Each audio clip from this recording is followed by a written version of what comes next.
Baik. Assalamualaikum warahmatullahi wabarakatuh. Waalaikumsalam Alhamdulillahirabbil alamin. warahmatullahi wabarakatuh. Assalatu wassalamu ala asrofil anbiya'i wal mursalin wa ala alihi wa sahbihi ajmain. Asyhadu alla ilaha illallah wahdahu la syarikalah wa asyhadu anna Muhammadan abduhu wa rasuluh. Amma ba'd. Bapak Ibu sekalian, peserta kajian Islam, ilmu pengetahuan dan peradaban kitab tanggal 11 Desember 2021, kita bersyukur kepada Allah Subhanahu wa taala bahwa pada kesempatan pagi hari ini kita dapat kembali berkumpul bersama-sama di forum ini, dan pagi ini kita akan berdiskusi bersama narasumber kita yang istimewa, Bapak Alustad Miftahul Haq, MSc. Beliau adalah dosen di Fakultas Kedokteran, gitu ya. Bukan dokter, gitu ya. Beliau adalah dosen di Fakultas Kedokteran, dosen untuk pendidikan agama Islam dan Al-Islam dan Kemuhammadiyahan, ya. Dosen Al-Islam dan Kemuhammadiyahan di Fakultas Kedokteran dan Ilmu Kesehatan Universitas Muhammadiyah Yogyakarta. Beliau juga adalah pengurus IJMI Sleman. Bapak Ibu sekalian, topik kita hari ini adalah menyikapi perbedaan dalam pandangan beragama. Ya, sebuah topik yang sangat penting saya kira, karena topik ini nggak pernah lekang oleh zaman. Ya, setiap kali kita mengalami perbedaan pendapat, setiap kali kita mengalami diskursus tertentu gitu dalam topik-topik tertentu tentang Islam gitu ya, maka kemudian isu ini akan sangat relevan. Nah, monggo tanpa banyak pengantar, kita akan segera mulai kajian kita pagi ini, insya Allah selama 1 jam sampai dengan jam 6.30 nanti. Dan kajian ini kita rekam, insya Allah pada waktunya akan diupload di laman YouTube IJMI Sleman. Monggo kami persilakan Ustadz Miftahul Haq untuk memulai, kira-kira mungkin sekitar 40 menitan lah gitu, sehingga nanti ada waktu sekitar 20 menit untuk berdiskusi. Kami persilakan. Baik, terima kasih. Assalamualaikum warahmatullahi wabarakatuh. Waalaikumsalam. Alhamdulillah wa syukrulillah wa la hawla wa la quwata illa billah. Asyhadu an la ilaha illallah wahdahu la syarikalah wa asyhadu anna Muhammadan abduhu wa rasuluh. Allahumma salli wa sallim wa barik ala nabiyyina Muhammad wa ala alihi wa ashabihi ajmain. Amma ba'd. Bapak, Ibu-ibu yang saya hormati, mudah-mudahan kita semua diberkahi dan dirahmati oleh Allah Subhanahu wa taala. Seluruh aktivitas kita senantiasa dijaga, dilindungi, dan dipandu dalam kebaikan, sehingga memberikan makna dan manfaat bagi kehidupan kita dan juga kehidupan banyak orang. Salawat dan salam adalah tetap kita doakan kepada Allah, semoga tetap terlimpah dan tercurah kepada junjungan kita Nabiullah Muhammad SAW, kepada keluarganya, sahabatnya, dan pengikutnya, termasuk kepada kita semua. Bapak, Ibu, dan hadirin yang dimuliakan oleh Allah Subhanahu wa taala, izinkan pada pagi hari ini saya menyampaikan sebuah tema menyikapi perbedaan dalam pandangan beragama. Saya belum bisa menampilkan sebenarnya data dari sebuah penelitian atau data-data riset terkait dengan bagaimana sih konflik kehidupan bermasyarakat yang disikapi atau yang diakibatkan dari adanya perbedaan di dalam memahami nilai-nilai agama atau ajaran agama, terutama dalam hal ini adalah agama kita, agama Islam. Tetapi secara faktual, saya kira kita sering menemukan proses yang kemudian itu bisa mengganggu relasi kita dalam kehidupan bermasyarakat yang diakibatkan karena cara kita dalam memahami ajaran agama. Dan seringkali cara kita dalam memahami agama, ajaran agama yang berbeda itu membawa kita pada ketegangan-ketegangan dalam kita melakukan komunikasi dan bersosialisasi dalam kehidupan bermasyarakat. Nah, tentu kita harus semakin bijak dan mampu untuk mensikapi bagaimana kemudian perbedaan-perbedaan yang terjadi itu bukan menjadi sebuah alat untuk kita malah semakin renggang atau malah kemudian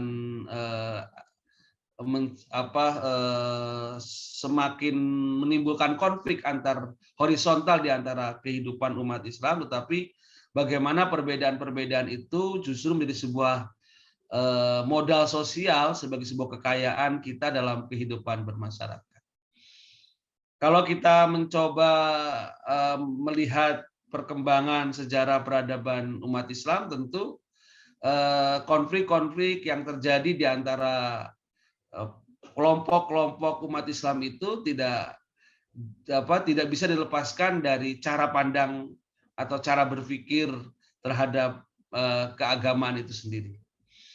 Kalau dulu mungkin lebih banyak bersifat pada aspek-aspek teologis, ilmu kalam, kemudian itu berdampak pada sikap politik dan seterusnya. Tapi kemudian juga di berikutnya kadang-kadang dalam kehidupan masyarakat hanya karena perbedaan-perbedaan fikih, perbedaan pemahaman keagamaan itu juga kemudian bisa muncul sikap seolah-olah gitu kita ini berbeda dan kemudian ada ketegangan dalam kehidupan bermasyarakat. Ada satu kelompok yang kemudian memudahkan untuk menjustifikasi kelompok lain, kemudian merasa dia paling benar, merasa dia paling baik, merasa dia yang paling punya hak untuk mengklaim dirinya lah yang memiliki otoritas menikmati surga begitu, sementara yang lain itu dianggap sesat, dianggap berbeda dan kemudian tidak layak untuk bersamanya di surga. Nah, ini sering sikap keras itu kemudian dibalas dengan kekerasan, akhirnya malah terjadi konflik. Bapak, Ibu, dan hadirin yang dimuliakan oleh Allah Subhanahu wa Ta'ala, kalau kita menyadari sejatinya kan perbedaan itu adalah sebuah keniscayaan. Karena mustahil bagi kita kemudian untuk menghapuskan perbedaan itu, terutama dalam masalah pemahaman ibadah, muamalah, dan hal-hal yang furu'iyah dalam ajaran agama kita itu. Ya, bahkan termasuk dalam konteks teologi itu, teologi ilmu kalam itu. Kita mengenal ada berbagai macam kelompok ilmu kalam yang sampai sekarang juga terus berkembang. Kalau sekarang mungkin lebih dalam bahasa yang lain. Ada bahasa-bahasa Islam liberal, Islam radikal, Islam garis kanan, garis kiri, dan seterusnya. Dan itu kan sejatinya juga berdampak pada proses cara memahami keagamaan. Nah, ini sering muncul dalam kehidupan kita sekarang. Dan itu sejatinya adalah sesuatu yang niscaya menurut saya. Dan saya kira kita mengakui ini. Kemudian juga sebaliknya ketika kita berusaha untuk menghilangkan perbedaan itu, maka yang muncul sejatinya akan memperuncing persoalan, memperluas perselisihan. Karena apa? Karena memahami persoalan-persoalan keagamaan kadang-kadang ada nas-nas yang sifatnya itu dzonni atau relatif, sehingga sangat memungkinkan orang bisa memberikan pemahaman sendiri-sendiri. Nah, ketika tadi ada klaim-klaim dari kelompok tertentu, itu yang justru akan semakin memperuncing perselisihan itu sendiri. Nah, kenapa ini terjadi? Ya, kalau kemudian kita membaca di surat Al-Hujurat ayat 13 itu kan, ya ayuhan nas inna khalaqnakum min dzakari wa unsa wa ja'alnakum syu'uban wa qabaila lita'arafu.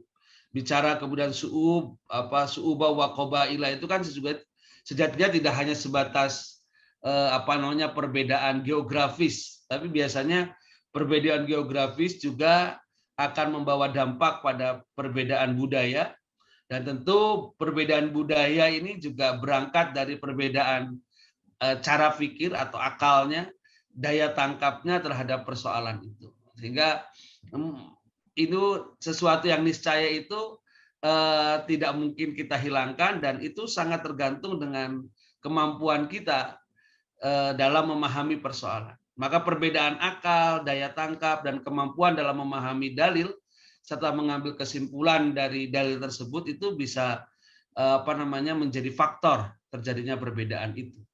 Termasuk perbedaan bahasa, kultur serta kondisi yang melingkupi seseorang dalam memutuskan pemahaman keagamaan. Saya kira orang yang biasa hidup dalam situasi dan kondisi yang plural, yang berbeda, yang bermacam-macam, itu tentu akan memiliki pandangan yang sedikit berbeda dengan orang yang memang dari kecil hidup dalam situasi dan kondisi yang homogen, yang satu gitu. Orang yang terbiasa hidup dalam multikultur tentu akan berbeda dengan orang yang biasa hidup dalam monokultur. Saya misal secara budaya sejak kecil orang tua saya sudah Muslim, lingkungan saya Muslim, saya dididik dalam lingkungan Muslim begitu. Sekolah juga kemudian semua Muslim, gitu. Tidak ada pernah bergaul dengan yang non Muslim. Itu kadang-kadang suasana itu tetap mempengaruhi. Bagaimana kemudian ketika saya menghadapi seseorang yang non Muslim itu biasanya ada sedikit dialog gitu di dalam batin ini. Bagaimana saya bersikap bagaimana saya harus melakukan hal ini. Nah, ini dialog-dialog itu kalau kita tidak hati-hati itu juga bisa kemudian memunculkan konflik gitu. Tapi kalau kita kemudian mampu mengendalikan, mampu memahami itu sehingga tidak jadi konflik, malah bisa jadi sesuatu yang lebih bermanfaat. Termasuk dalam konteks pemahaman keagamaan. Ada orang yang tumbuh dan besar dalam satu pemahaman keagamaan, maka kemudian dia akan memahami itulah paham yang menurut dia paling benar. Jadi ketika ada yang berbeda, dia pasti kemudian akan mengatakan dia itu salah atau mungkin sesat dan sebagainya. Termasuk orang yang mungkin baru belajar, itu kadang-kadang juga berpengaruh. Ketika dia referensinya yang hanya terbatas itu, maka juga itu akan mempengaruhi proses dia dalam memahami keberagamaan dalam pemahaman keagamaan. Nah, ini saya kira yang sering terjadi, dan ketika kita salah memahami ini, akhirnya ya berdampak pada salah sikap dan salah tutur dan salah perilaku dalam menghadapi perbedaan itu. Bapak Ibu yang dirahmati oleh Allah Subhanahu wa taala, tentu karena perbedaan itu adalah sebuah niscaya dan itu adalah bagian dari sunnatullah, ketentuan Allah Subhanahu wa taala, pasti kemudian itu akan memberikan dampak baik juga bagi kehidupan kita. Saya menghindari istilah perbedaan itu adalah sebuah rahmat, karena kadang-kadang ini juga diskusinya agak di bagian kelompok tertentu tidak tepat, tapi saya mencoba membahasakan dengan adanya hikmah di balik perbedaan itu. Jadi sejatinya perbedaan itu akan membawa sebuah hikmah kepada kita. Apa bentuknya? Bentuknya adalah luasnya hasanah keilmuan dalam Islam itu sendiri. Satu tempat bisa menghasilkan pemahaman seperti ini, di tempat lain bisa menghasilkan pemahaman seperti ini, sementara di belahan tempat lain juga bisa memberikan pemahaman itu. Nah, kalau kemudian kita kaji sejatinya pemahaman-pemahaman itu secara substansi sama, cuma kemudian mungkin ekspresi dari pemahaman itu yang agak sedikit berbeda karena kondisi dan situasi di daerah di mana kemudian pendapat itu dimunculkan. Nah, kalau ini kemudian kita lihat sebagai sebuah kekayaan hasanah keilmuan, ini saya kira luar biasa. Bahwa kemudian Al-Quran dan As-Sunnah sebagai sumber ajaran Islam, misal itu sebagai sumber ajaran Islam, itu kemudian mampu memberikan jawaban terhadap persoalan-persoalan kehidupan dimanapun ia berada. Ini kan kalau kita lihat sebagai sebuah kekayaan keilmuan. Jadi Al-Quran itu justru malah bisa memberikan jawaban terhadap seluruh persoalan yang sama tetapi di daerah yang berbeda, dengan perspektif yang berbeda. Ini kan kalau dilihat positifnya adalah sebuah khasanah keilmuan, tapi kita nggak melihat itu kadang-kadang. Kita melihatnya, wah dia beda, dia bukan kita. Itu jadi persoalan. Nah ini saya kira hikmah ini yang kemudian harus perlu kita kembangkan. Kemudian perbedaan pandangan yang bersifat istihadiyah sungguh telah memperkaya, mengembangkan dan memperluas pembahasan dalam masalah fikih Islam itu sendiri. Kita ini tidak terasa sebenarnya kalau bicara fikih itu kan suatu ilmu yang sangat lekat dengan kita. Ada seorang ahli itu mengatakan bahwa hampir tidak ada rumah di Asia Tenggara ini, termasuk di Indonesia itu yang tidak memiliki buku fikih, kira-kira begitu. Di kita pun saya kira buku fikih itu ada. Ya minimal fikih sholat. Kita pasti kan punya buku sholat, itu kan sudah pemahaman tentang tata cara sholat. Bahkan kalau saya nggak tahu, dulu mungkin ketika kita di perjalanan itu, kalau antar kota, antar provinsi naik bis itu pasti ada orang menjual buku sholat yang warnanya ungu, kemudian ada gambar orang sholat itu. Nah, itu kadang-kadang ada yang berbeda dari buku-buku itu gitu. Oh, ini pendapat begini, ini begini. Nah, ketika orang tidak tahu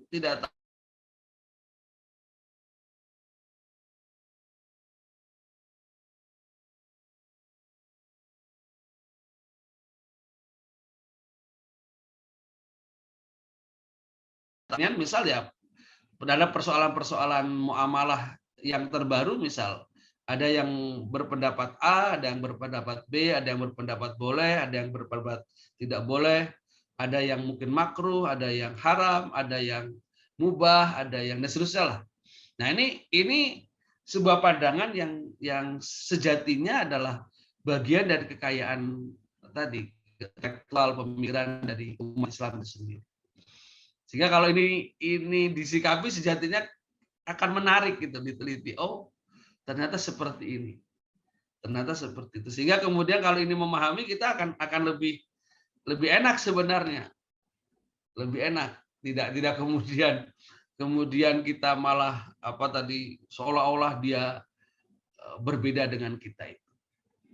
Nah, Bapak Ibu yang dirahmati oleh Allah Subhanahu wa taala, karena kita sadar bahwa pandangan itu adalah bagian dari kekayaan ilmu, perbedaan pendapat, pandangan itu bagian dari kekayaan ilmu, maka kita pun harus mampu mensikapi perbedaan itu dengan tepat dan benar.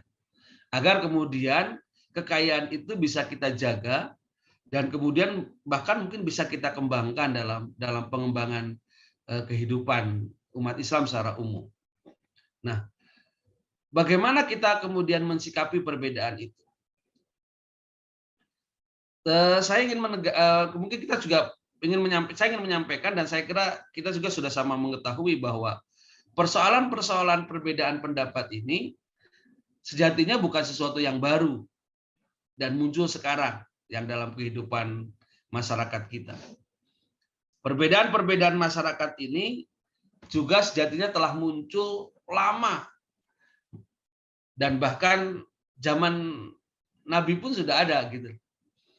Padahal kalau kita tahu beliau adalah seorang hakim, seorang memiliki otoritas dalam bidang menghukum atau memberikan fatwa. Tapi kemudian para sahabat ketika memahami apa yang disampaikan oleh Nabiullah Muhammad itu juga agak sedikit berbeda. Dan itu kemudian Rasulullah SAW, Nabi Muhammad SAW itu juga mensikapi itu dengan tidak kemudian memperuncing, tetapi kemudian memberikan ruang. Nah, ini kan kalau yang contoh terkenal dalam proses ini, contoh di sini nih, yang saya tulis ini. Bagaimana ketika para sahabat mensikapi perintah Rasul untuk tidak sholat asar kecuali di perkampungan Bani Quraiza. Tatkala dalam perjalanan menuju kampung tersebut waktu asar, sebagian sahabat ada yang sholat, sebagian lain ada yang sholat ketika sampai tujuan. Jadi ketika ada perintah, saya nggak salah ini terkait dengan agak perang Honda kalau nggak salah, itu supaya pergi ke sana, nanti kalau sampai sana kemudian sholat di Bani Quraizo itu. Tapi kemudian sebelum sampai sana sudah ada waktu asar. Nah, sebagian memahami perintah Rasul itu kalau sampai tempatnya baru sholat, tapi sebagian lain enggak, sholat itu harus tepat waktu. Ketika azan langsung sholat. Maka kemudian ada yang sebagian sholat dulu. Nah, sebagian tetap melanjutkan perjalanan. Ketika ini kemudian disampaikan kepada Rasul, Rasul pun tidak kemudian mencela satu sama lain. Artinya Rasul memberikan mensikapi biasa saja perbedaan itu. Dengan begitu berarti yang dilakukan oleh teman-teman sahabat yang sholat sudah sampai tempat itu tidak ada persoalan. Kemudian yang sholat berhenti dulu sholat itu juga tidak ada persoalan. Nah ini contoh yang juga sering diungkapkan oleh beberapa ustadz, beberapa penceramah terkait dengan bagaimana kemudian Rasulullah mensikapi perbedaan itu. Nah dengan demikian sejatinya kita pun harus mampu mencontoh ini. Maka bagaimana kita mensikapi itu? Yang pertama saya kira yang harus kita miliki, bagaimana kita memiliki pandangan di dalam beragama itu tidak yang berlebihan. Karena yang berlebihan itu biasanya akan menimbulkan sesuatu yang ekstrim. Hulu itu juga dimaknai sesuatu yang ekstrim, yang radikal. Ini ada sebuah hadis katakan, iyyakum wal hulu fid dini fa inna ma halaka man kana qablakum bil huluwi fid dini. Jauhkan diri kalian dari berlebih-lebihan dalam beragama. Karena orang-orang sebelum kalian hancur hanya karena berlebih-lebihan dalam beragama. Ini tentu lebih melihat pilihan manhaj seolah-olah tadi yang paling benar, sehingga yang lain salah. Ketika saya mau berpandangan tentang pendapat A dalam suatu masalah keagamaan, seolah-olah pandangan saya yang paling benar, yang lain salah. Maka kemudian ketika yang lain tidak sesuai dengan saya anggap dia bukan bagian dari saya. Nah, ketika sudah bukan bagian dari saya, itu kan jadi sebuah ada semacam pembeda. Nah, inilah yang memungkinkan terjadi konflik tadi. Maka kalau kita tengah-tengah saja kita memahami, oh dia memahami, dia punya pemahaman, kemudian kita hidup berdampingan, saling memahami persoalan perbedaan itu. Apalagi kalau itu hanya persoalan-persoalan yang sangat furu'iyah ya. Dalam konteks bacaan sholat, gerakan sholat misal, atau mungkin dalam konteks memahami sesuatu boleh dan tidak boleh, termasuk masalah politik misal. Itu kadang-kadang ramai. Bagaimana relasi dengan pemerintah, relasi dengan negara, itu juga kadang-kadang menjadi benih tersendiri itu untuk konflik kalau kita salah mensikapi. Nah ini contoh ini adab yang pertama. Bagaimana kita mengikuti manhaj pertengahan dan meninggalkan sikap berlebihan dalam beragama. Kemudian yang kedua adalah meninggalkan fanatisme terhadap individu, mazhab, dan golongan. Ini saya kira juga masih kadang-kadang muncul di dalam diri kita. Jadi kalau ananiahnya muncul ya repot. Ananiahnya muncul itu repot. Keakuannya, kesukuannya, kekelompokannya, keorganisasiannya. Dan bagi kita sebagai seorang cendekiawan muslim tentu kita harus menghindari sikap fanatisme ini. Merasa benar sendiri, merasa pintar sendiri, golongannya yang paling bagus. Akulah yang paling berperan. Nah, ini saya kira harus kita luruhkan, kita lunturkan dan kita ganti dengan kebersamaan. Dan contoh-contoh bagaimana kemudian kita tidak terjebak pada sifat ananiah itu sejatinya juga sudah dicontohkan oleh para imam mazhab yang kita kenal 4 itu. Walaupun sebenarnya banyak, tapi kan yang banyak kita kenal ada 4 imam mazhab itu. Misal dari Imam Ibu Hanifah, idza qultu qaulan yukhalifu kitaballahi ta'ala wa khabrar rasuli sallallahu alaihi wasallam fatraqu qauli.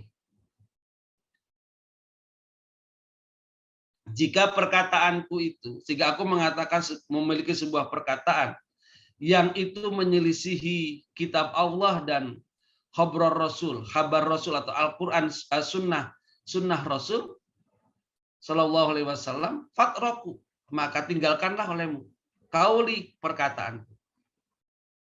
Artinya Imam Abu Hanifah sudah memberikan peringatan, kalau apa yang aku katakan ini tidak sesuai dengan kitab Allah dan sunnah Rasulullah SAW, ya jangan ikuti perkataan saya, ikuti pendapat yang lebih dekat dengan kitab Allah dan sunnah Rasulullah SAW. Ini kan coba beliau mengajarkan kepada kita bahwa pendapat beliau bukanlah sesuatu yang pasti benar. Dan ketika salah, tinggalkan saja. Dan ikuti yang benar. Kalau kitab Allah dan sunnah Rasul kan pasti benar, maka ikuti yang benar. Contoh lain dari Imam Syafi'i misal. Jika kalian menemukan dalam kitabku ada pendapat yang bertentangan dengan sunnah Rasulullah, maka berkatalah sesuai sunnah tersebut dan tinggalkanlah perkataan. Hampir sama kan sejatinya semangatnya. Sama dengan Imam Ahmad bin Hambal juga sama. Jangan engkau taklid, mengikutiku tanpa dasar. Dan jangan pula kepada Malik dan seterusnya, tetapi ambillah dari mana mereka mengambilnya. Ini kan kita mencoba untuk memahami apa yang dipahami oleh seseorang yang berpendapat itu. Maka penting bagi kita juga untuk melihat sesuatu itu dari perspektif yang ia bangun. Ini yang kadang-kadang kita juga harus berhati-hati, apalagi di era digital ini. Di media sosial kita kadang-kadang berseliweran pendapat-pendapat dan kadang-kadang kita kemudian langsung menjustifikasi tanpa tahu sejatinya dia kemudian berangkat dari pemahaman seperti apa. Kalau kita tahu nalar fikir atau logika fikih yang dibangun dalam bahasa fikih nanti memahami usul fikih, itu sejatinya akan menjaga kita untuk lebih berhati-hati. Maka mungkin menarik juga kalau mungkin ada ahlinya kelihatannya. Saya tidak begitu ahli. Mungkin ada kajian khusus terkait dengan usul fikih ini. Jadi kita yang kumpul di IJMI ini juga kemudian bisa mencoba memahami cara fikir atau cara nalar fikir hukum Islam, sehingga ketika ada persoalan-persoalan itu kita bisa lebih melihat sesuatu itu lebih komprehensif. Nah, ini saya kira menarik juga untuk alatnya itu. Kalau dalam konteks keilmuan ada metodologi keilmuan dan sebagainya, nah dalam konteks keagamaan hukum Islam itu ada usul fikih yang bisa kita pahami, dan itu ada kaidah-kaidah, ketentuan-ketentuan yang sejatinya bisa memandu kita di dalam kita bersikap dalam beragama. Kemudian yang kedua, yang selanjutnya adalah berprasangka baik, tidak menyakiti dan mencela.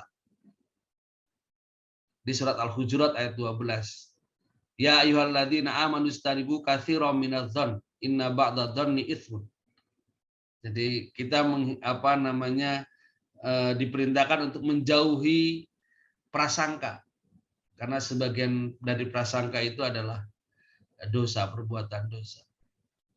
Dalam ayat lain di surat Ali Imran 159 kita juga kemudian tetap mengembangkan sikap welas asih dalam melihat sesuatu itu. Nah, ini juga bagian dari proses kita. Jadi ketika ada seseorang kemudian berpendapat, Ya, bagaimana kemudian kita bisa secara utuh mendengarkan pendapat itu, kemudian kita bisa menyampaikan dalam perspektif yang berbeda. Tapi kan selama ini kadang-kadang dalam diri kita muncul ketika dia berpendapat, oh jangan-jangan dia ini mau nyerang saya. Jangan-jangan dia ini, dia sudah beda dengan saya, nggak setuju. Ini jangan-jangan menjadi ancaman bagi saya. Ini sering muncul itu. Nah, ke dalam konteks organisasi muncul begitu, akhirnya malah terjadi perpecahan. Nah, ini yang kita harus hati-hati. Maka kita tetap harus punya prinsip prasangka baik kepada siapapun, terutama ketika dia mengungkapkan pemikiran-pemikiran dan kita dengarkan secara utuh. Ya, ketika kita berbeda, kita sampaikan perbedaan itu. Ya, kalau memang kita tidak setuju, kita sampaikan ketidaksetujuan itu tanpa kemudian kita mencela, menyakiti, bahkan menyesatkan orang yang menyampaikan pendapat yang berbeda dengan pendapat kita. Kemudian menghormati, dari situlah muncul penghormatan terhadap pendapat orang lain. Apapun yang disampaikan kita hormati, kita jaga betul. Yaitu pendapatmu, ini pendapat saya. Kemudian menjauhi diskusi yang tidak produktif, debat kusir, yang justru itu akan berdampak pada munculnya permusuhan yang lebih dalam. Ada sebuah kisah ini yang saya kutip, pada suatu hari aku datang kepada Rasulullah, lalu beliau mendengar suara dua orang yang sedang memperselisihkan ayat Al-Quran. Lalu Rasulullah keluar kepada kami dengan wajah yang menampakkan kemarahan seraya berkata, Innama ahlaka man kana qablakum bikhtilafihim fil kitab. Sesungguhnya umat sebelum kalian binasa adalah karena mereka memperselisihkan Alkitab atau kitab dari Allah itu. Nah, ini juga sebenarnya sekarang sudah mulai muncul kan. Hanya satu kata kemudian kita debat kusir bahkan sampai ancam-mengancam. Nah, ini kalau tidak disikapi ya kita juga agak repot. Jadi bagaimana kemudian kita tetap berdiskusi dalam koridor yang sehat, yang saling menghormati satu sama lain dari diskusi kita itu. Kemudian dialog dengan cara yang baik. Ud'u ila sabili rabbika bil hikmah wal mau'idatil hasanah wajadilhum billati hiya ahsan. Masih bagian dari sana. Bagaimana kemudian kita berdiskusi, menyampaikan sesuatu dengan cara yang baik. Bahkan kalau boleh ditambahkan dengan cara yang lemah lembut. Ya kan? Bagaimana Rasulullah mensikapi para sahabat yang berbeda di dalam memaknai menjalankan apa yang beliau perintahkan itu, beliau kemudian bisa mencoba untuk mengembangkan sikap lemah lembut. Lintalahum fadhon golidul qalbi lan fadhid di surat Ali Imran itu. Jadi bagaimana pabima rahmati minallahi lintalahum falau kunta fadhon golidul qalbi lan faddu min hauli. Justru ketika kita kemudian bersikap kasar dan keras, malah justru akan tadi memperjauhkan orang-orang dari kebersamaan di antara kita. Maka sifat lemah lembut, dialog yang baik itu adalah bagian dari proses kita untuk mensikapi perbedaan yang muncul. Nah, saya kira itu Bapak Ibu sekalian, nanti mungkin kita berdiskusi, ada waktu 25 menit untuk berdiskusi terkait dengan persoalan perbedaan pendapat di kita, dan saya kira tanggung jawab kita adalah bagaimana menciptakan sistem kehidupan yang menciptakan dialog yang konstruktif di antara kita, bukan sesuatu dialog yang kontraproduktif. Sehingga dialog yang konstruktif itu justru akan menimbulkan kebaikan dan kebersamaan dan kemaslahatan bagi kehidupan masyarakat. Tapi dialog yang kontraproduktif itu justru akan semakin menjauhkan kita dari hasanah keluasan keilmuan dan hasanah keluhuran Islam itu sendiri. Bagaimana Islam yang agung, yang baik itu kalau kita salah mensikapi, justru akan menjatuhkan nilai-nilai keluhuran Islam itu karena sikap kita yang salah. Barangkali itu mungkin sekedar pengantar Pak Akbar, atau mungkin nanti bisa kita saling berbagi. Saya kira ini hanya pendapat saya dan dalam memahami sesuatu, dan saya kira Bapak Ibu sekalian banyak hal bisa kemudian memberikan masukan. Matur nuwun, terima kasih. Saya kembalikan ke Mas Akbar. Terima kasih Ustadz Miftahul Haq. Sangat menarik saya kira apa yang telah beliau sampaikan tadi, dan itu isu yang sangat-sangat aktual ya, poin-poin sangat aktual yang terjadi di sekitar kita. Apalagi kalau di grup-grup WhatsApp gitu. Kalau dulu itu terkait dengan di masyarakat terjadi langsung gitu ya. Kalau pas ada perbedaan khilafiyah tertentu, sekarang di grup WhatsApp itu mungkin lebih kejam kata-katanya, kadang-kadang ringan sekali tuh orang mengatakan sesuatu itu. Oke.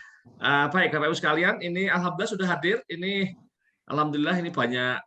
Ini ada Prof. Bambang Cipto. Terima kasih Prof. Bambang Cipto sudah berkenan rawuh di sini meramaikan diskusi kita pagi hari ini. Semoga sehat selalu. Kemudian saya lihat juga ada Pak Mas Udi dari Majelis Tarjih PP Muhammadiyah nih. Terima kasih. Ada Pak Dekan Siswanto, ini salah satu jamaah rutin di kajian kitab setiap hari Sabtu pagi. Pak Siswanto adalah dekan di Fakultas Ekonomi Universitas Negeri Yogyakarta. Tentu saja ada juga Bu Nur Mahmudah, Bu Arifah ini rutin juga hadir. Terima kasih. Nah, Pak Harno dan semuanya ya, teman-teman yang dari IJMI Sleman juga yang rutin hadir, kami ucapkan terima kasih. Oke. Monggo kalau ada yang ingin menyampaikan sesuatu boleh berdiskusi, boleh bertanya gitu. Silakan. Saya Pak Akbar. Oke, Pak Masudi, silakan. Ini kiai saya ini. Ini untuk berbagi informasi, Pak Miftah yang kami hormati, Pak Akbar dan Bapak yang lain, ada persoalan di lapangan terkait perbedaan ini, yaitu ketika ada keterbelahan umat dalam peristiwa-peristiwa tertentu.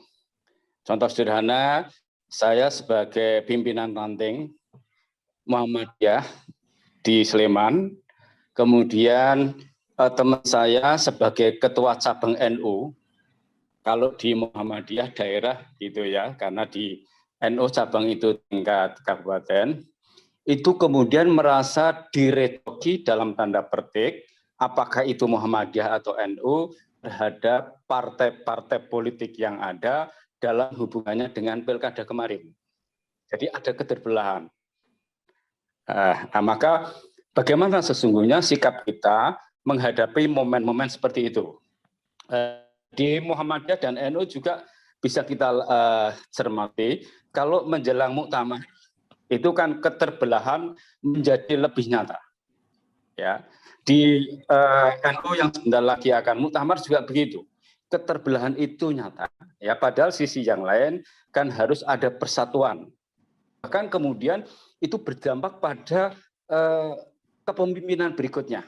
Ya, katakanlah NU periode kemarin ketika ada kelompok yang berseberangan, kemudian menurut pemahaman saya yang terbatas, itu kemudian hanya gerbongnya saja yang dibawa untuk duduk di dalam kepengurusan PBNU.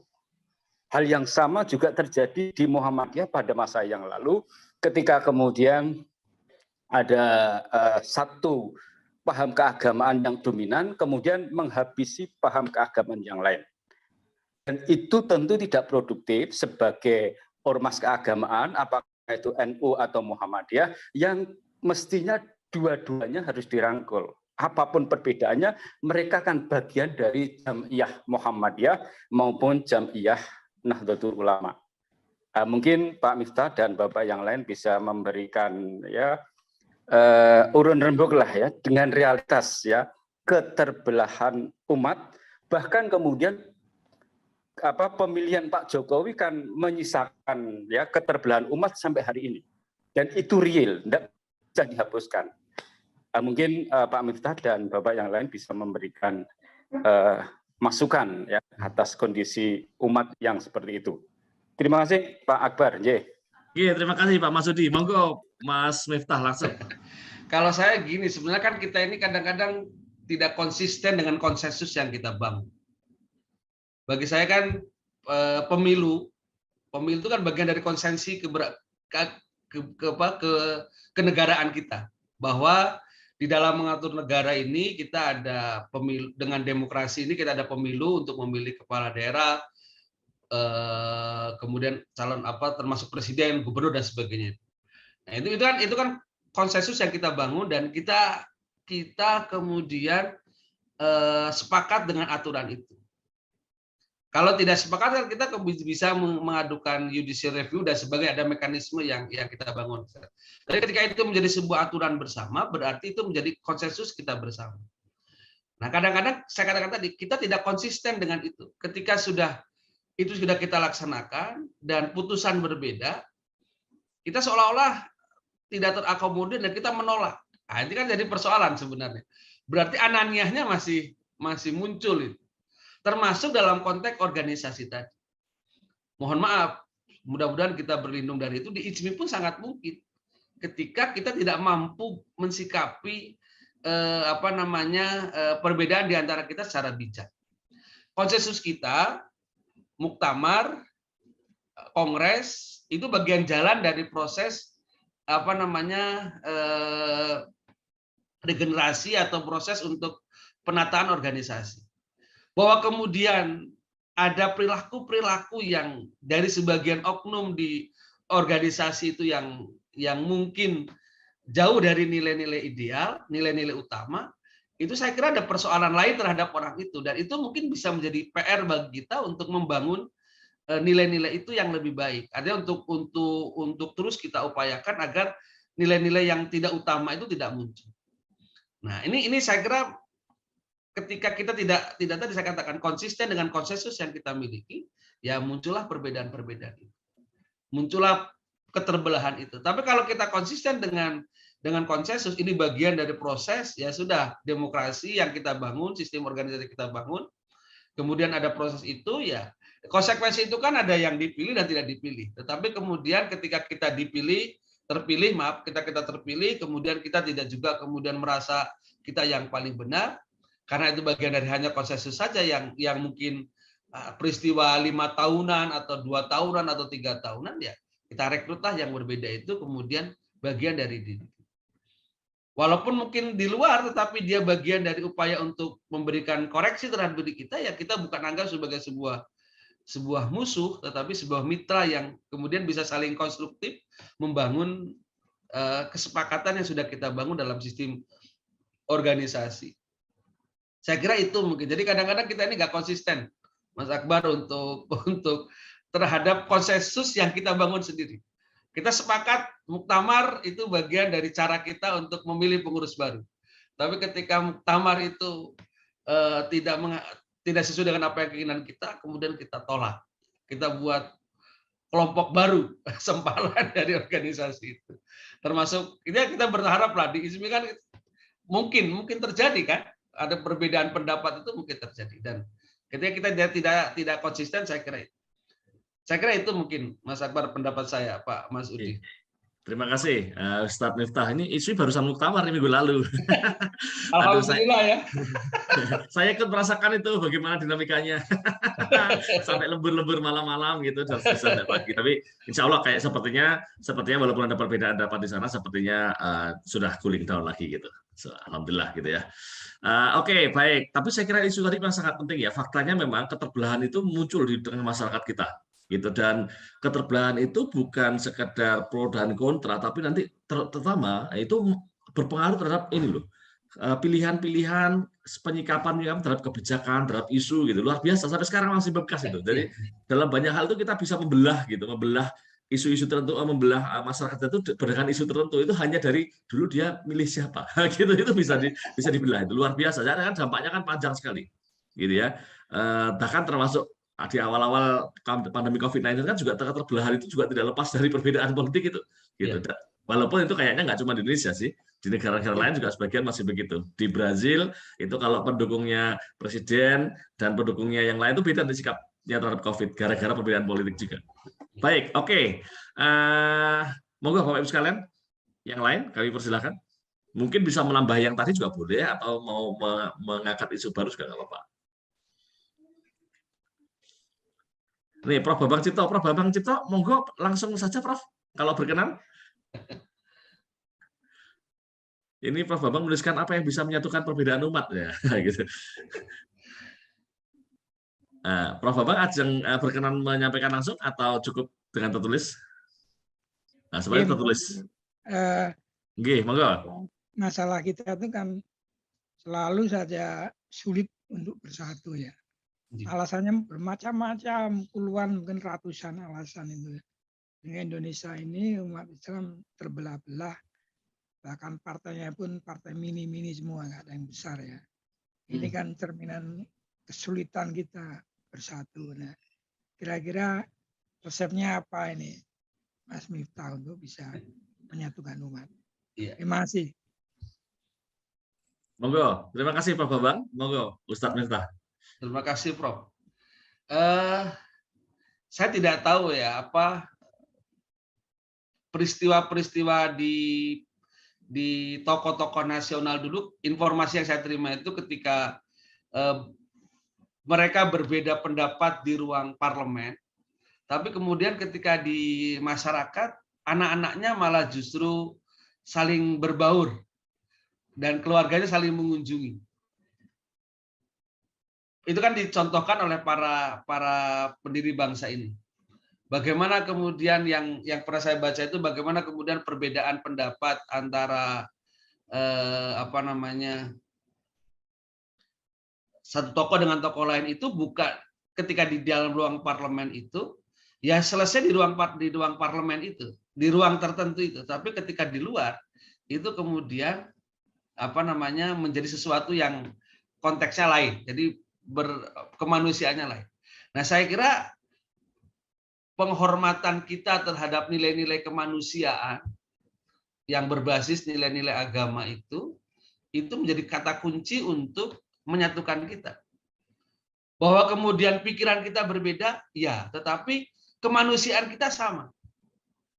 Kita harus sama-sama saling menghormati, sama-sama kemudian menghargai sebagai bagian dari makhluk Allah yang memang bertanggung jawab untuk memelihara kehidupan bumi ini. Maka penghormatan kita terhadap dirinya sebagai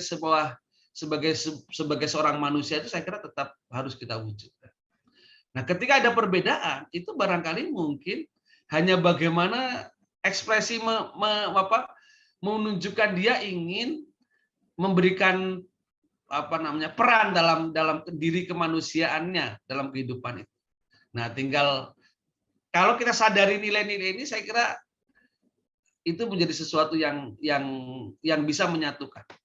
Bahwa dia sebagai manusia, saya sebagai manusia, sama-sama kemudian memberikan kontribusi ya.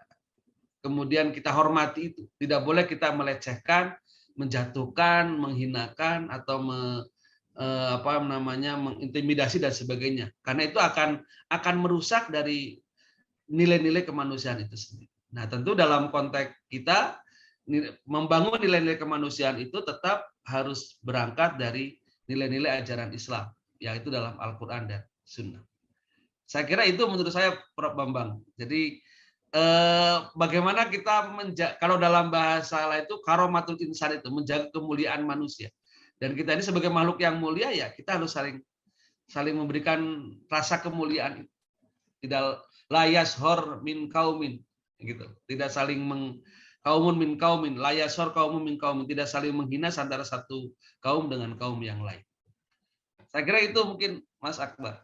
Terima kasih. Ya, saya kira ini penting ya. Jadi mungkin bagaimana membangun tema ini sebenarnya, tema besar ini sebenarnya kan tema yang sangat penting. Atau mungkin kalau diperlebar, bagaimana kita itu membiasakan masyarakat, mendidik kita semua lah untuk bisa berbeda pendapat, untuk bisa melokalisir satu perbedaan, tapi kemudian terbawa di sisi lain bisa bekerja sama, pendapatnya sama dan seterusnya, membangun sikap kecendekiawanan secara keseluruhan gitu. Mungkin memang itu isu yang yang sangat penting, yang mungkin menjadi agenda besar ke depan gitu ya, sehingga apapun perbedaannya itu nggak sampai ke level yang ekstrim gitu ya. Perbedaan satu hal ya, tapi yang lain-lain asik-asik aja gitu. Harusnya kan begitu. Nah, oke, tapi ini ada pertanyaan yang menarik dari Pak Rosyid. Pak Rosyid akan menyampaikan langsung atau cukup dengan chat? Cukup chat saja, Pak. Oke, gini Pak Rosyid menuliskan, sejauh mana perbedaan itu bisa ditolerir dan siapa yang punya otoritas untuk membenarkan gitu ya, tanda petik, dan menyalahkan pemahaman dalam beragama? Kalau di beberapa negara yang memang memiliki jawatan yang punya otoritas khusus tentang keagamaan, tentu itu yang bertanggung jawab. Kayak di Malaysia itu kan ada sendiri, di Arab Saudi ada sendiri. Di negara kita kan tidak ada. Negara kita itu kan MUI itu bukan organisasi yang memiliki otoritas mutlak terhadap satu pemahaman keagamaan. Maka menurut saya penghormatan terhadap perbedaan itu menjadi bagian dari proses kita beragama itu sendiri. Cuma problemnya kadang-kadang kita yang diminta di satu sisi untuk bisa mengakomodir yang lain itu lebih mengedepankan pendapat kita. Nah itu yang kadang-kadang agak sedikit repot menurut saya. Maka bagaimana kalau nilai kebenaran itu kan kita tidak pernah tahu mana yang benar. Karena itu menjadi rahasia Tuhan gitu. Tetapi selama yang kita bangun itu berdasar nilai-nilai yang disepakati atau pengetahuan yang diketahui bersama, saya kira itu bisa kita tolerir. Misal hukum berangkat dari sistem pondasi usul fikih yang sama, pemahaman terhadap nilai-nilai Islam yang sama, itu saya kira bisa kita tolerir dan kita pahami. Kita saling memahami bersama. Tetapi kalau satu sudah menggunakan standar yang tidak kita pahami bersama, artinya dia berbeda standar jauh, ya tentu kita harus mengingatkan agar jangan sampai dia kemudian masuk ke dalam lingkungan yang selama ini sudah tumbuh bersama dalam satu platform pemahaman nilai-nilai keislaman yang relatif sama itu. Nah, kalau dia jauh ya tentu agak berbeda. Misal begini, kita di Indonesia ini kan memahami misal beberapa pokok-pokok keagamaan itu Al-Quran, Sunnah begitu. Tapi kemudian ada orang yang mencoba menyatakan bahwa Sunnah itu tidak perlu dijadikan sumber karena yang pokok itu hanya Al-Quran. Ini kan berarti orang ini mencoba kemudian memberikan sesuatu atau berpendapat sesuatu yang tidak dalam koridor pemahaman keumuman yang berkembang dalam kehidupan bermasyarakat itu. Pemahaman keislaman di Indonesia itu misal. Nah, maka ini bisa jadi menjadi benih yang harus kita dialogkan. Benih yang akan menimbulkan keterbelahan dan ini harus kita dialogkan. Jangan sampai kemudian dia memaksakan kehendak harus menyatakan berbeda, menyatakan itu dalam lingkungan yang sama itu. Nah, saya kira itu, Pak. Jadi kalau dalam konteks negara-negara yang memiliki otoritas keagamaan khusus, ya mungkin itulah otoritas pemegang terakhir keagamaan itu dan kita sebagai warga negara tentu harus mengikuti konsensus itu. Tetapi bagi negara-negara yang tidak memiliki otoritas khusus yang menjadi konsensus, dia menjadi bagian utama untuk memutus persoalan keagamaan, ya kita pun harus menyepakati nilai-nilai umum yang disepakati oleh bersama dan itulah menjadi panduan kita bersama. Jangan sampai kemudian kita keluar dari nilai-nilai umum dari panduan itu. Ketika ada yang keluar, maka kemudian kita harus bersama-sama mensikapi untuk mengingatkan orang itu jangan sampai dia kemudian mencoba untuk merusak kehidupan yang sudah tertata dengan baik. Saya kira itu mungkin. Jadi kalau memang ada kelembagaan itu adalah yang kita pegang, tapi kalau tidak ada kelembagaan maka nilai-nilai umum yang menjadi konsensus bersama itu yang kita pegang. Ketika ada orang yang berbeda dengan nilai-nilai umum itu ya perlu kita kemudian ingatkan orang itu jangan sampai kemudian dia mengembangkan sesuatu yang berbeda dalam kehidupan itu. Itu mungkin pemahaman saya. Baik, terima kasih. Oke, Bapak sekarang masih ada lagi? Saya kira kita masih punya waktu 4 menit nih. Jika ada yang akan menyampaikan pesan tambahan. Izin bertanya. Silakan Bu Dr. Mahmudati. Assalamualaikum warahmatullahi wabarakatuh. Waalaikumsalam. Selamat pagi, Ustadz Miftah. Ini tetangga sebetulnya ya. Di situ harum. Di situ harum. Tapi karena masa-masa pandemi, jadi kita agak sedikit terbatas waktunya. Langsung saja, Ustadz Miftah, ini sebentar lagi nih kan kita sudah mendekati ya hari keagamaan saudara kita yang lain. Nah, itu selalu banyak perdebatan-perdebatan dan mungkin juga ada teguran-teguran seperti itu bahkan di grup ada yang secara halus atau bahkan lebih dari itu. Nah, jadi mohon pandangannya nih Ustadz Miftah, sebaiknya ini seperti apa kita menyikapi menjelang hari Natal dan Tahun Baru yang sebentar lagi akan menjelang ya, yang akan dirayakan oleh saudara kita yang lain. Nah, itu biasanya kan di grup-grup umum, saya tidak mengatakan di grup khusus, mungkin di warga ISMI sudah memahami itu, tapi nanti ada kalanya kita harus berinteraksi di komunitas yang lebih luas. Mohon pencerahannya Ustadz Miftah. Matur nuwun. Terima kasih Bu Nurma Muda. Waalaikumsalam. Ini pertanyaan yang sering muncul ya. Kalau kuliah pendidikan agama juga pasti muncul pertanyaan ini. Ya memang saya nanti mungkin Pak Mas Udi bisa menambahkan itu Pak Yai Mas Udi. Kalau saya berpikir begini Bu, dalam konteks sosial, kalau dalam bahasa agama konteks muamalah, tentu kita harus tetap menjalin relasi baik dalam konteks sosial. Artinya ketika kita bermasyarakat, di tetangga kita ada mungkin ya ada kegiatan peribadatan, ya kita mencoba untuk menghormati. Jadi silahkan itu melaksanakan itu dalam konteks itu. Mungkin kita juga turut menjaga lah supaya kemudian mereka bisa dengan khusyuk, dengan tenang melakukan proses peribadatan mereka. Tetapi dalam konteks ibadah, dalam konteks pokok akidah, kita juga harus tetap memiliki komitmen. Artinya kita tidak perlu kemudian euforia seperti keumuman masyarakat demi nilai toleransi, kemudian kita ikut-ikutan berbaur dengan mereka, dengan itu saya kira tidak perlu juga.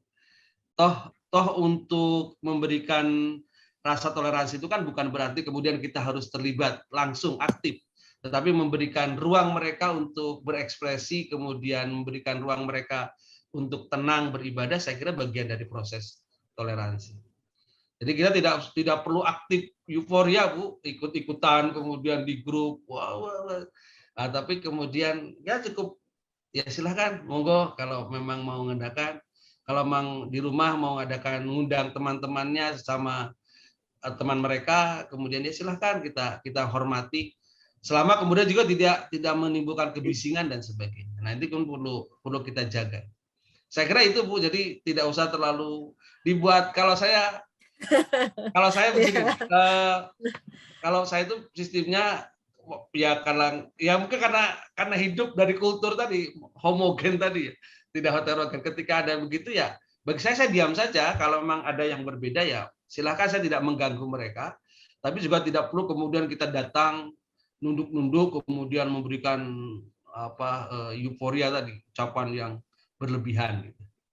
Jadi bebas aktif lah kira-kira begitu, memberikan ruang, tetapi jadi juga politiknya tidak, apa nih gitu ya. Nah, tapi juga kemudian tidak. Politiknya gimana nih Pak? Biasanya kan di WA group misalnya ya Pak ya, yang berbondong-bondong begitu ya. Ya itu, diam saja saya kira tidak apa-apa. Ya itu satu. Yang kedua kadang-kadang ada kemasan-kemasannya begitu Pak. Just seperti tahun baru itu kan tidak ceritanya kemasannya merayakan tahun baru, tapi kan ada kemasannya reuni atau apa dan sebagainya. Tetapi di tentu itu ada gitu. Ya tentu kalau saya melihat ya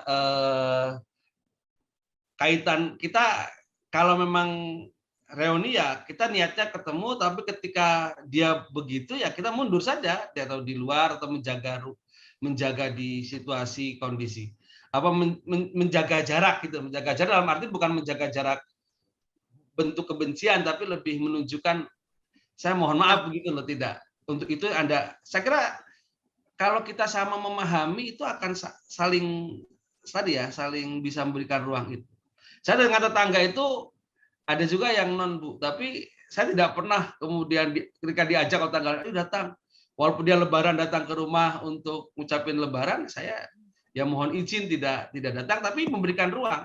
ketika ada temannya silahkan nanti bahkan kita kelola, misal parkirnya kita jaga supaya tidak mengganggu yang lain. Saya kira tidak apa-apa kalau itu mungkin Ibu. Oke, baik. Dan kadang-kadang nanti yang terjadi bukan cuma antara umat Islam dengan umat Kristen ya kalau bicara tentang Natal ini. Nanti juga antara Islam dengan Islam sendiri bisa ramai itu. Ya, itu yang pandangan beragama kita juga bisa berbeda dan bisa ramai gitu. Nah, maka pertanyaannya bagaimana menyikapi itu kan gitu. Ya. Deh, baik. Ustadz Miftah mungkin bisa menyampaikan singkat terakhir itu tadi tentang poin terakhir sebelum nanti kita tutup.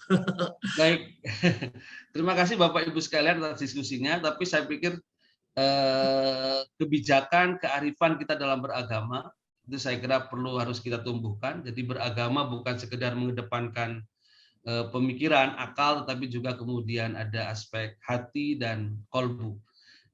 Jadi akal kita harus tetap kita kendalikan dengan kolbu kita, sehingga insya Allah itu akan lebih mengarahkan kita dan lebih mampu menuntun kita di dalam memaknai keberagamaan, nilai-nilai agama dan keberagamaan kita itu sendiri. Insya Allah itu, dan saya kira Rasulullah sudah menunjukkan kepada kita bahwa kita diperintahkan untuk memahami agama dengan akal kita. Kita tidak boleh mengikuti sesuatu tanpa kita tahu tentang dasar dari apa yang kita lakukan itu. Tapi sisi lain kita juga harus tetap mengedepankan hati kita di dalam melaksanakan atau mengekspresikan nilai-nilai keagamaan yang kita yakini. Demikian barangkali Mas Akbar dan Bapak Ibu sekalian. Saya mohon maaf bila banyak kekurangan. Terima kasih atas diskusinya dan mudah-mudahan bermanfaat. Semua salam. Assalamualaikum warahmatullahi wabarakatuh. Waalaikumsalam warahmatullahi wabarakatuh. Bapak Ibu sekalian, demikianlah tadi kajian Islam, ilmu pengetahuan dan peradaban kitab kita hari ini. Alhamdulillah sudah berjalan dengan lancar dan kita ucapkan terima kasih kepada Al-Ustadz Miftahul Haq atas berkenan beliau berbagi ilmu pada kesempatan pagi hari ini, dan insya Allah kita akan ketemu lagi Sabtu depan dengan topik-topik berikutnya. Gitu ya, Bapak Ibu sekalian, insya Allah kita akan terus kita laksanakan setiap Sabtu pagi pukul 5.30. Kami ucapkan terima kasih kepada Bapak Ibu sekalian yang telah berkenan hadir dalam kitab hari ini. Kita tutup, saya mohon maaf atas segala kekurangan. Assalamualaikum warahmatullahi wabarakatuh. Waalaikumsalam warahmatullahi wabarakatuh. Terima kasih banyak, Ustaz. Terima kasih.